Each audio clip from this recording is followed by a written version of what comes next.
3, 2, 1. You ready? You're listening to the Real Pineapple Podcast Network.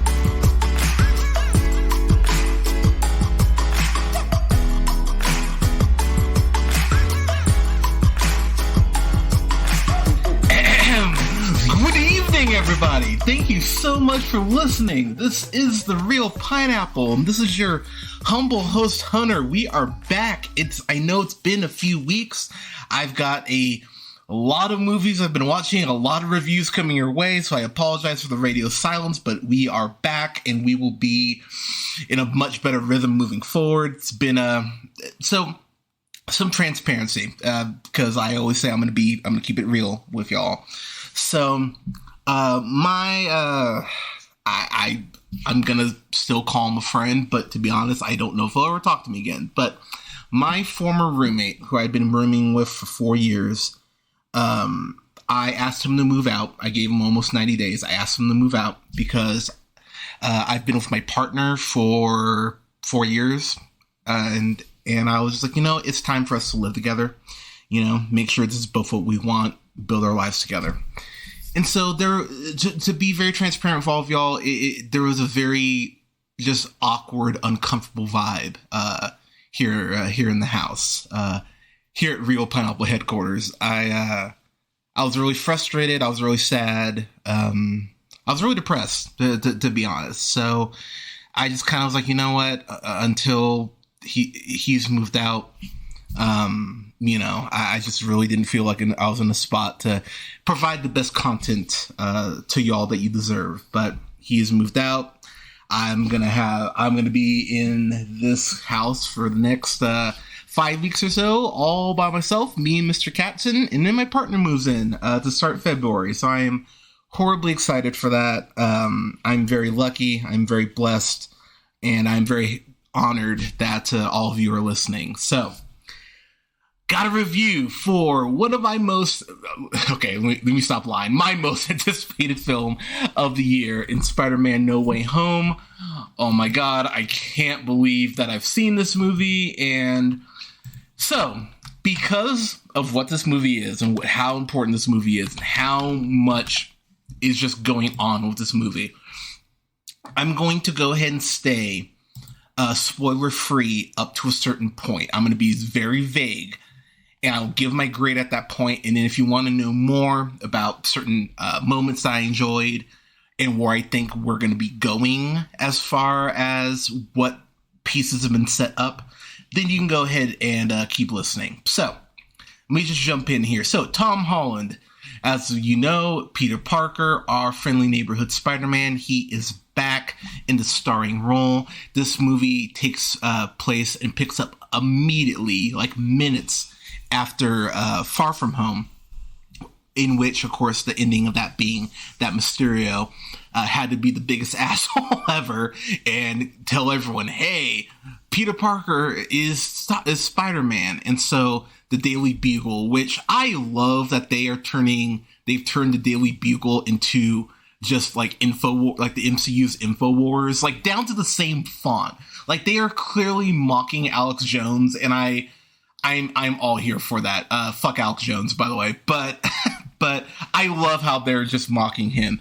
But the movie picks up immediately after Far From Home, and so Peter goes ahead and he's web swinging. He sees his face on the giant, screens in Times Square, showing it's saying Spider-Man Public Enemy #1, which is a great callback to Steve Ditko, which I just thought was, mwah, that's wonderful. And so the movie, starting off, really deals with the fallout of Far From Home. And I love that because we have to kind of soak in the consequences of what Mysterio did to Peter. And here's something I'm going to give Marvel and Sony a lot of credit for. Marvel went ahead and adapted, let's call it what it is, one of the promising and the most disappointing comic book runs they've ever done, or comic events they've ever done, in Civil War. If you have not read Civil War, it's a bad run. It's a bad run because it starts off so well, it just crumbles by the end. Especially with the way they have Captain America lose, which I just fucking hate because he shouldn't have lost. But I digress. Marvel is really kind of getting into this almost this place where they're going, let's see how hard we can make it on ourselves. Like, how much resistance can we add, to see if we can make this work? And Far From Home, or not Far From Home, but Civil War is a perfect example of that. I love it. I absolutely love how it immediately picks that up. And Civil War is a better film than the source material is. Like, well, let's just get that out of the way. It's a much better, well-told story in the film than in the comic. And talking to my partner, talking to other people, and I kind of tweeted about it and posted about it on my Facebook, I was saying the more I'm seeing of No Way Home and the more trailer stuff and TV spots, the more I'm sitting here going, this is reminding me a lot of One More Day, which, if you've heard me talk about Spider-Man, you know how much I hate Spider-Man One More Day. It is one of the worst things that's ever happened to Spider-Man. The only reason why that weirdly ends up being a good thing, is because we get Miles Morales from the fact that everyone was kind of over Peter Parker at that point because of how shittily written he was. And there's a shocking amount of elements from One More Day that they incorporate in No Way Home. And I'm sitting there I'm sitting in the theater because I saw this. Luckily, I was able to see it with friend Daniel, friend Jesse. Love you both, by the way, and my partner. And I'm sitting there watching it. I'm going, okay, you're taking some swings here because of the source material that you're kind of pulling from, and yet I'm not losing my shit like I was when I was reading One More Day, thinking, what are you guys doing? It's so weird how Marvel has just kind of hit this rhythm where, you may like certain things more often than not, but their floor is usually good. And that's what's kind of insane with these multi-arc big event stories that they're taking on, because this film should not work. For the amount of spinning plates that it has, this could have fallen apart at any time. And yet it doesn't somehow, which again is so weirdly impressive to me. But Holland's Peter Parker, he goes ahead and basically kind of goes into hiding because he's getting people throwing bricks through his window. He's getting, one of the things that really creeped me out, and I mean this as a compliment, is when the film first starts off and Zendaya, she's a teenager in this movie, and Peter's a teenager in this movie, and the way that people are grabbing at his mask and trying to grab at MJ, it's fucking terrifying, and it just shows you how incredibly shitty adults can be, and just people in general. And I really actually appreciate seeing that kind of darkness to this, because you kind of need to see how hard this hits Peter. And the FBI ends up going ahead and calling Aunt May and calling Ned in, and they're going, whoa, what kind of friends are you if you're associating with him? And it's a whole thing. And one of my few complaints that I will throw against this movie is that we, of course, know from watching Far From Home is that the drones were Stark tech. And so there's a whole investigation in the Stark Industries in which they flash back to Happy Hogan having the long hair. It's a great callback to Iron Man 3. It made me very happy. But there's really no wrap up on what happened with Stark Industries. I feel like that's being done for a reason, because most of the time Marvel does, go back to that shit. But given the context of how important the investigation is, I really do wish they would have just kind of wrapped that up, or at least given me a little more as far as what's going on with Stark. But I digress. So, as of course we know from the trailer, Benedict Cumberbatch is back,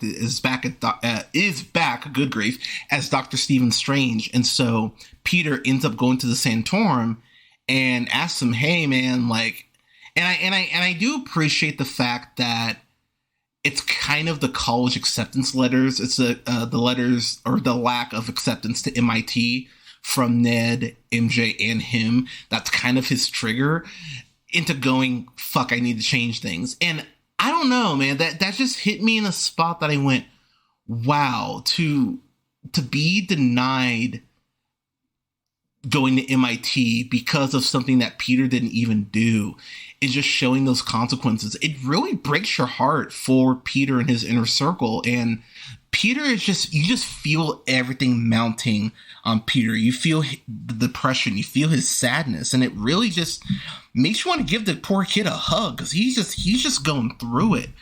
But I really appreciate the fact he's going through it in the way that they show how he's just trying to manage and trying to make things work. And so when he's talking to Dr. Strange, you know, he tells him, like, okay, like, let's go ahead and do the spell. And it's funny because the spell, Peter immediately, and this is where, for me, it takes that, it's a big middle finger to One More Day, because, of course, as we know, Peter goes ahead, makes a deal with the literal devil of the MCU in Mephisto, when Aunt May gets fatally shot. But then, of course, you know, the consequence being that, oh man, no one remembers, you know, like, he loses all of his relationships with Aunt May, not Aunt May, but with Mary Jane and other characters, and it completely fucks Peter's life up, and him and MJ aren't together. It's a whole thing. And I appreciate the fact that Peter, as he's kind of talking to Strange, realizes, oh, fuck, this is a bad idea, because he goes, well, wait, Ned won't remember that I'm Spider-Man. Oh, shit, MJ won't remember everything we've gone through. Oh, fuck, Aunt May, like, she should probably know. And you see just the growing concern as he's kind of talking himself through it. And it really makes it's very tragic when the spell goes wrong, because you realize, oh, fuck, kid, you've royally fucked up here. And it's one of those things where you go, oh no, what did you do? And of course we know what he did is bring in villains from not just the Amazing Spider-Man films, but from the Raimi Spider-Man films, because we get Doc Ock once again played by oh my gosh, why am I blanking on his name? Alfred Molina. And then of course we get Willem Dafoe back as Norman Osborn, which, holy shit, Willem Dafoe back in the saddle as the Green Goblin. Are you kidding me? In 2021, who would have thought? We of course get Thomas Hayden Church back, as well as Sandman. Jamie Foxx back as Electro, aka Max Dillon. I'm blanking on who played the Lizard in Amazing Spider-Man. I can picture him too, and I cannot remember his name. Oh crap! Why can't I remember? Rhys Ifans, there we go. But it brings in all these characters, and so it really becomes a movie of, oh shit, how do we get these villains back to their worlds? And what I love about this setup is that it allows for the film to enhance the other films. It actually makes the Amazing Spider-Man films, I don't want to say required viewing, but you might actually enjoy this film if you go back and watch the others. So I didn't watch every single Spider-Man film. I did go back and watch Spider-Man 1, 2, and 3, and I watched Amazing Spider-Man. I was not about to watch Amazing Spider-Man 2, because if you've heard our review of that, which if you haven't, it is on the channel, you should check it out. I fucking hate the Amazing Spider-Man 2. It really angers me and just makes my blood boil, so I wasn't about to rewatch that. But here's what I'll say about this movie.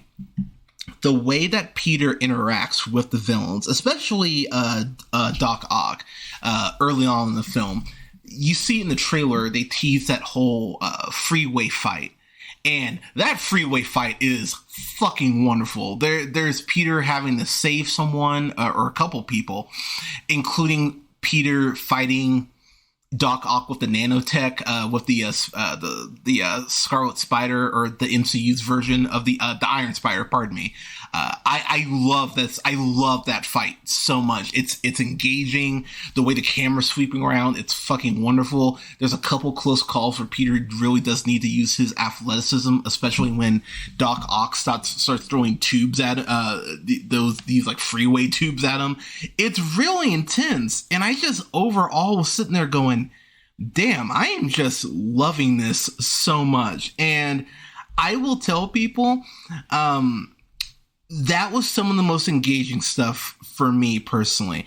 I really was sitting there watching it going, not only am I loving this, but I'm sad because I know this is going to end at some point. That was probably my biggest my biggest point of sadness for this, is because the more I was watching this, the more fun I was having, the more I was just sitting there going, yeah, I love everything that you guys are doing. And so what I love about this movie, or one of the several things I love about this movie, without getting the spoilers, is that I love how in Spider-Man 2, I'm not a fan of Spider-Man 2. I think it's an okay Spider-Man film. I know a lot of people are like, it's the best Spider-Man live action film. It's not. A couple reasons why. Doc Ock's plan as far as with the Trinium and stealing money to get the Trinium instead of just stealing the Trinium, it's essentially Mr. Freeze's plot from Batman and Robin, and it's just as stupid there as it is in Spider-Man 2. The lack of him even flashing back to think about his wife. He has one scene where he grieves and he's just like, yep, whatever. Even with the whole the bit in his neck, controlling his mind, he has multiple points where he pushes back. He never talks about his wife again. It's like, all right, that's fucking shitty. There's just a couple reasons, but this really feels like a redemption for Octavius, in the sense that he really does get to be a scientist, and we get to see him be a scientist independent of that giant sun machine, which I was very happy to see, to be honest.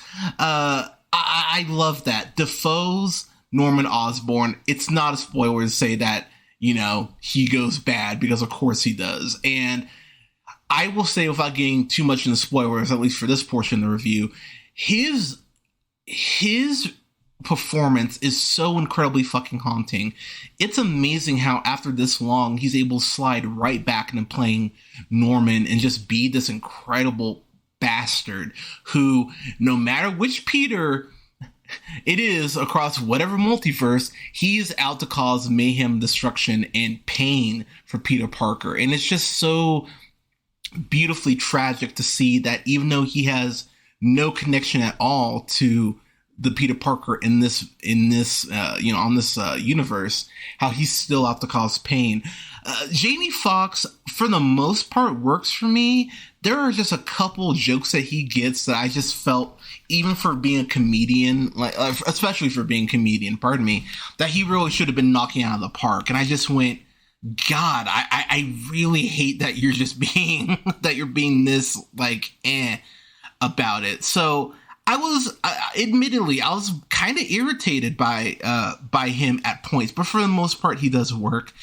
And then I will say too, the Lizard is just kind of there. He doesn't get a lot to do until the last battle, but honestly that's fine, because even in the films that they're originally in, certain villains are focused on more prominently than others, and this is all about Osborn, really Electro, Sandman, and then Octavius, and that's fine for working for focusing more on those four.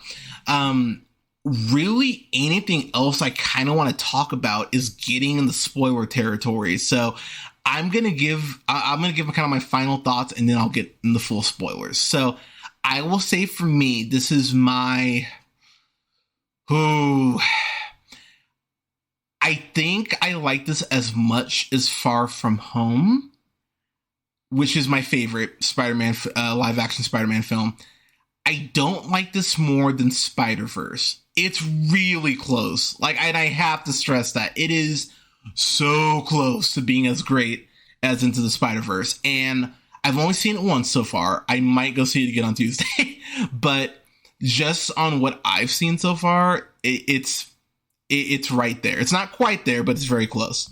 So I'm still going to give this a fan-fucking-tastic. This is well worth your time.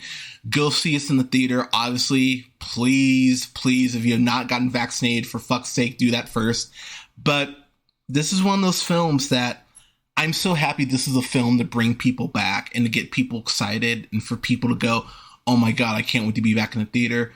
Yeah, fuck you, Tenet. But but I'm so happy that people are just loving on this movie because there's so much to love on. And I just had an absolute blast. And the reason I didn't review this Thursday night when I initially got out of the theater is because I was still so hyped. I really wanted to make sure that, it wasn't me just going, oh my God, new Spider-Man. I really wanted to meditate on this a little bit and make sure that I love it as much as I do. And I do. It's a great fucking movie. And I am just so happy that people are loving on this. So it's a fan-fucking-tastic for me. I will say this, though. I don't know, and I really am, and I'm not even saying this for stay tuned. I don't know if I like this as much as the Suicide Squad. I don't. I'm really still kind of debating on that because the Suicide Squad was such a surprise.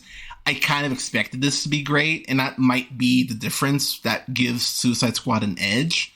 But my God, you want to talk about a movie that just made me weep and cry and cheer and hoot and holler and go, oh my God, why are you so great?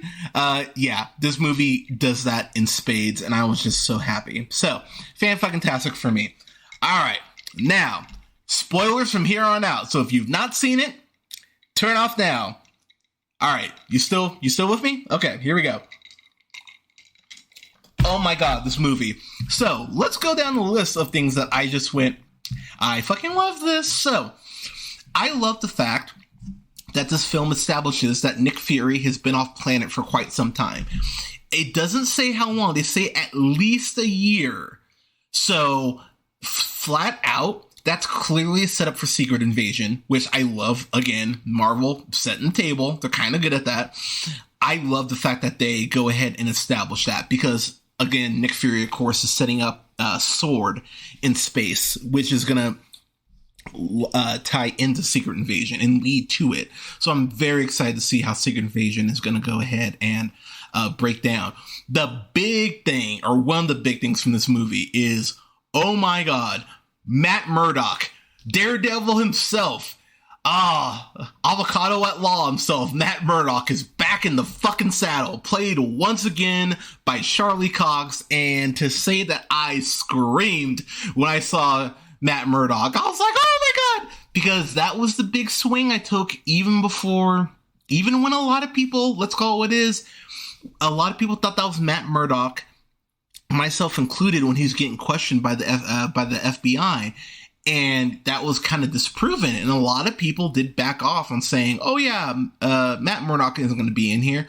And if you listen to my Far From Home review, I flat out say Spider-Man will need a lawyer. This is the perfect place. They will debut Matt Murdock in the MCU in the next Spider-Man film. And I am so happy I called that swing because it's only for a few minutes. He gets maybe 3 minutes of screen time. But my God, just to know that Matt Murdock is in New York, just to know that Matt Murdock has talked with Peter Parker, just knowing that Matt Murdock and Spider-Man are most likely going to cross paths again. Yes, give me all of that.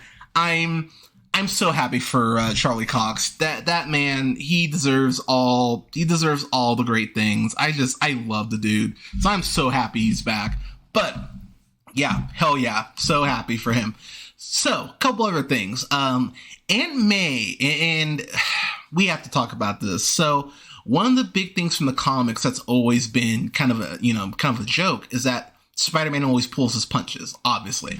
Because if Spider-Man punched every villain at full strength, he'd be killing a lot of fucking people. And so, I appreciate that the film flat out addresses that here. And it really made me happy because it's a thing that a lot of Spider-Man comic readers know, but I think a lot of Spider-Man readers forget. So I was really happy that they go ahead and bring that back up. There is a fight scene between him and Norman Osborn's Green Goblin because we find out that, of course, while working with Doctor Strange, that Peter has to basically go ahead and get these villains back to their respective universes. But Doctor Strange tells them that their fate, all these villains' fates, are to die at the hands of Spider-Man. They're Spider-Man. Like, there's no wiggle room on that. And so that leads to this, and I'm going to call it what it is. It's one of my favorite chase sequences. It might be my favorite chase sequence since Mad Max Fury Road, now that I think about it. This chase that they have through the mirror dimension is just, it's dazzling. It is a visual spectacle. It's a visual feast for the eyes. The more I was sitting there watching it, the more I was like, oh my God, I can't handle this, but in the best way. And it feels claustrophobic, like it really like should, given the fact and the circumstances of what's going on. But the way that Doctor Strange, like the aggressiveness of Doctor Strange, is fascinating to watch. And it's really quite cool just to see how Peter's powers work in the mirror dimension, and how he's able to go ahead at the end of the day in this chase and trap Doctor Strange in a way that you go, oh my God, that's really okay. Love the way that scene was filmed. One of the other things that I just went, oh, I'm so happy you addressed that. Ever since the Ancient One died in Doctor Strange, we haven't had a Sorcerer Supreme, because Doctor Strange blipped and Wong didn't. By default, technically, Wong took the title of Sorcerer Supreme. So Wong is a Sorcerer Supreme now, which is pretty fucking awesome. So it makes sense why he was conferencing with Bruce Banner and Captain Marvel at the during the mid-credit scene of Shang-Chi. So I love that. That's a whole fucking thing. One of the other things I love, there's a very, very subtle, there is a very little subtle nod, because again, I'm a nerd. There's this point where Ned and MJ are with Peter, Doctor Strange, in the Sanctum. And on the wall, you'll notice that Ned starts to play with a crossbow. But what's such a subtle thing is that the crossbow isn't filled with a crossbow, it's filled with a stake, which just is another tease of Blade is coming, Blade is here, you're getting Blade, which yes, give me all the Blade in the MCU. I am so ready for Mahershala I'm so ready for that. Absolutely love that little tease there.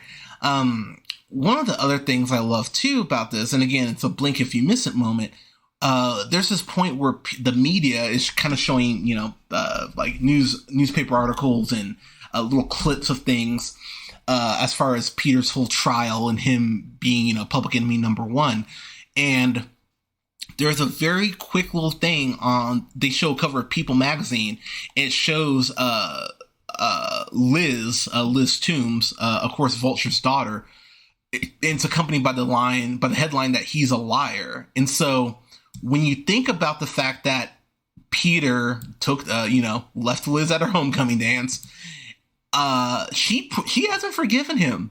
And while I, being somewhat of a purist, would love, to have Felicia Hardy play Black Cat in the MCU, there's a built-in reason for Liz to go ahead and become Black Cat and try to take down Peter. It's right there. The big emotional thing for me, or one of the big emotional things, is that, as I mentioned earlier, with One More Day, Peter getting killed, not Peter getting killed, but Aunt May gets killed in this by the Goblin's glider after a intense, insane fight scene throughout this studio, which, my God, Peter Parker, Holland's Peter Parker, has never thrown a punch in the MCU. I'm sitting here kind of racking my brain, and I don't recall him ever throwing a punch. A kick maybe, but never a punch. And so seeing him be so aggressive against Norman Osborn, because he is that villain who he should be trying to punch the fuck out of, it's so cool to see Osborn and Holland's Spider-Man go toe-to-toe, and to see how Aunt May gets killed by the glider. It's such a heartbreaking scene, and she even gets to drop the "with great power with great power comes great responsibility. And the moment she dropped, so I will say, and I even talked to my partner about this, and she was mad at me when I brought this up. I remember when I saw Aunt May running through like kind of this debris. I think it's in the second trailer. And I remember seeing that and going, oh, she's a goner. There's no fucking way she makes it out of this, because they showed MJ falling. And when they showed MJ falling, I went, okay, so I even told her, I was like, I can totally see where this is going to go. MJ is falling. Holland's Peter tries to go ahead and save her. Goblin's glider knocks him off course. And then someone else is going to have to save her. And spoiler alert, that's exactly what happens. So, but seeing Aunt May die was one of those things I just went, son of a bitch, this hits me. And that's compounded by the fact that the cops show up, or the I think it's the FBI or the DOC. Yeah. Anyways, they have guns, and they go ahead and just open fire on this teenager like a bunch of assholes in a way that I just went, God damn, guys, like, that's cool. But I love the way that scene is done, because it flashes to Happy Hogan in his car. And of course, we know Happy and Aunt May had a summer fling. And so Happy pulls up in time, just in time to see Peter holding Aunt May's body in his arms. And it's just the most heartbreaking reaction from Happy. And great acting from Favreau, who I know we give him all the love as a writer and as a director, but goddamn, he's a hell of an actor too. And your heart just breaks for him. And of course, since I brought up MJ, I can bring up the fact that we get Tom Holland to go ahead. He's joined by Andrew Garfield's Peter Parker from the Amazing Spider-Man universe, and we get fucking Tobey Maguire back in the Spider-Man suit, looking like the coolest youth pastor, which is one of the best jokes in this movie, and I'm so happy that Andrew Garfield got that. But this movie really is just overall a celebration of the character, and seeing 3 generations of Spider-Men on screen.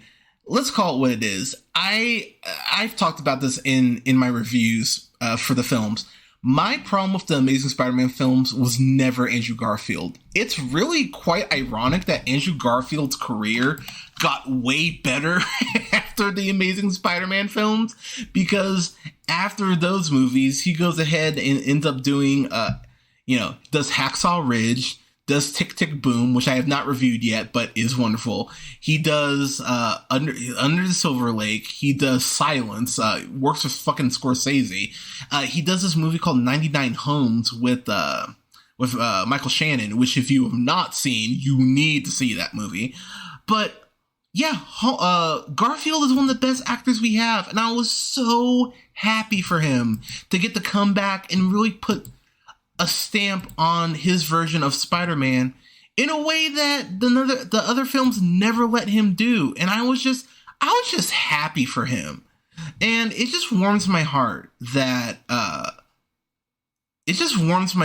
to see that. And honestly, my big thing for him too is that he looks so happy to be there. Like, Holland's clearly happy to be there. I'm sure Maguire is just happy with the check. But Andrew Garfield is like, I get another chance to do this and do this right. It's really similar to Brandon Routh coming back in the Crisis on Infinite Earths event for CW, where, he got a lot of shit for being Superman. He comes back, though, in that event and fucking crushes it. And I think Garfield here, he has the charm I want from Peter Parker. He's very witty. The way that he web slings and everything, the quips that all 3 Spider-Men have, because, Peter Parker is quippy. That's kind of one of his things. I was sitting there going, my heart is so warm right now, and I just love that all of this is happening right now. It's one of those things that really did make me happy as I'm sitting there watching the movie. Just really warmed my fucking heart. trying to think of what, oh God, because there's a lot in this here. The way Tom Holland web swings is straight up out of the Spider-Man PS4 games. Like, it's not even close. Like, they're clearly going for that, as well they should. There's even a point where Holland does this move where he webs himself to the ceiling so he can do a flip, and then webs the floor to go ahead and crash down on the Green Goblin. And they go down like 1 or 2 floors, Mortal Kombat style. And it's straight up a finishing move or a signature move from the Spider-Man PS4 game, which I fucking love that they're incorporating that stuff into, you know, these films.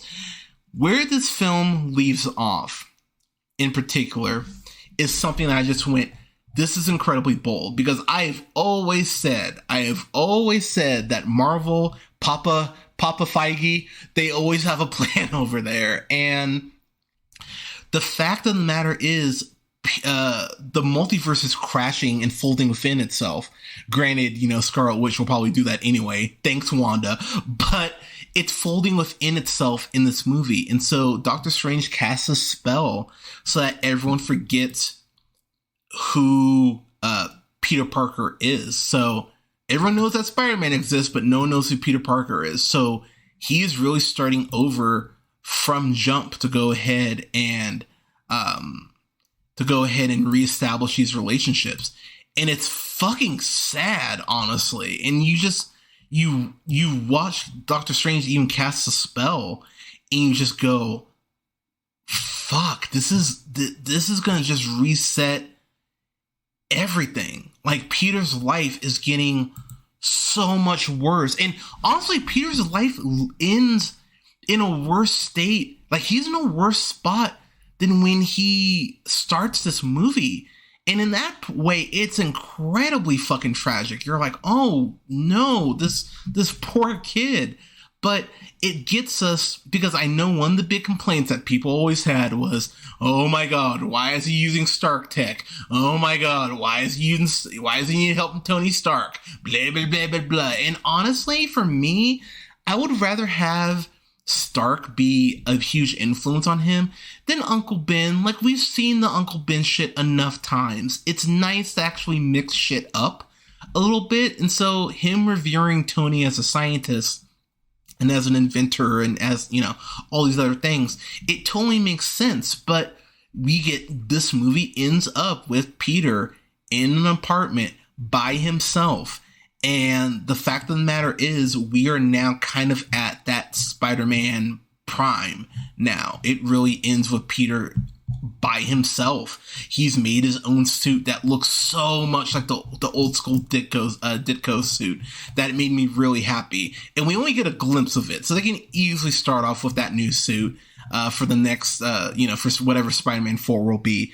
And they should start off with that, by the way. But I love so much that we're now at this point where we're going to have a Peter Parker that's struggling financially. We have a Peter Parker who doesn't have his Uncle Ben or his Aunt May. We have a Peter Parker who doesn't have anyone. It's really just he, himself, and, you know, him. And it's tragic, but the multitude of stories it allows us to tell, potentially. I think we're getting Kraven's Last Hunt with Tom Holland. I think that's coming. I think we're getting him mentoring Miles Morales by the 6th film, where I think they will kill Holland's Peter Parker off. You heard it here first. I believe that we're getting Black Cat introduced in the next film. I'm calling that right now. They flat out show that Ned has magic tendencies. He's able to open portals. He does become the Hobgoblin in the comics. So I think that's a very real possibility that they are setting up. And then I think the main villain for the next film, just because the character has become extremely popular, and with Aunt May working at Feast, it feels like a no-brainer. I think Mr. Negative is coming. I think that's exactly what we're getting. Or if he's not the main villain, he'll be like villain number 2 in Spider-Man 4. And I would love to see Mr. Negative in the MCU. I think he'd be fucking badass. So yeah, give me Mr. Negative. But to wrap this all up, y'all, I think I'm going to talk about the Doctor Strange Multiverse of Madness trailer or sizzle reel kind of as a separate thing. They do set up Venom as well coming to New York. So maybe we get a Maximum Carnage film. Maybe maybe we get one of those too. I mean, there's a lot of ways and directions that they could take this. Clearly, we're going to get Hardy's Venom against Holland Spider-Man. We're clearly getting that. But I'm so excited for the future of this franchise. I'm so happy they were able to convince Garfield and Maguire to come back. I'm really happy for Andrew Garfield. As happy as I am for everyone in this movie, I'm probably the most happy for Andrew Garfield because he got a lot of unnecessary shit. And it's amazing. Like, it disproves he could have been a great Spider-Man if he just had the right fucking script. And that makes me really happy for him because I'm sure that's something that he's wrestled with. But hopefully he's found peace with this. But fan-fucking-tastic. Go see this movie. It made over $500 million already worldwide, which, again, take that, Tenet. But I am just so... pardon me. I am so happy for this film. I'm so happy people are digging on it. I can't wait to go see it again myself. But yeah, this is just an absolute blast. But Spider-Man, No Way Home, what did you guys think of it? Let us know in the comments. You can follow yours truly on the Twitter at JHunterRealPineapple. You can follow Scott on Twitter at Nearman1. Don't forget to like, share, and subscribe wherever you listen to podcasts. You can check us out on SoundCloud. Pardon me. Apple and Google Podcasts, Podbean, Stitcher, and iHeartRadio, Spotify, and Amazon Music, to name a few spots at The Real Pineapple. And, pardon me, don't forget to like both our pages on Facebook at The Real Pineapple and Real Pineapple Games. Thank you so much, everyone, for listening. We'll have reviews up here soon for The Tragedy of Macbeth. We'll have reviews up for King Richard, along with some other. I'm finally gonna get going on holiday stuff here this week. Like I said, it's been a month, but everyone, thank you so much for listening. Thank you for your continued support. We love y'all. Stay safe out there. Get your booster shot. Wear a mask. Take care of each other, and we'll talk to you soon. Happy holidays.